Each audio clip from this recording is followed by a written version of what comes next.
ଭକ୍ତବୃନ୍ଦ ଆପଣ ମାନେ ବହୁତ ସମୟ ଧରି ବେଲ ବାବାଙ୍କୁ ଅପେକ୍ଷା କରିଥିବାରୁ ଆପଣଙ୍କୁ ବହୁତ ବହୁତ ଧନ୍ୟବାଦ। ଆପଣ ମାନଙ୍କର ଯାହା ସବୁ ସମସ୍ୟା ଅଛି ଆପଣ ଖୋଲାଖୋଲି ଭାବରେ କହିପାରନ୍ତି। ବେଲ ବାବାଙ୍କର ବେଲ ବାବାଙ୍କର ବେଲ ବାବାଙ୍କର ବୈଶ୍ୟ ପ୍ରେମାନନ୍ଦ ଆଜ୍ଞା ତୁରନ୍ତ আমার প্রথম ভক্তକୁ ମୋ ନିକଟକୁ ପ୍ରବେଶ କରନ୍ତୁ ବାବା।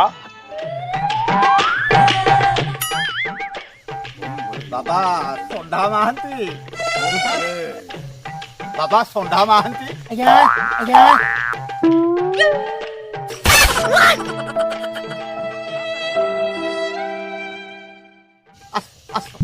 ବାବାଙ୍କ ପାଖରେ ଯାହା ସବୁ ଅସୁବିଧା ଅଛି ବାବାଙ୍କୁ ଖୋଲି ଖାଲି କହିଦେବେ। ବାବା ମୋର ସବୁ ଶୁଖି ଯାଉଛି। ବାବା ତାର ତ କିଛି ବଡ ଧରଣର ସମସ୍ୟା ଅଛି।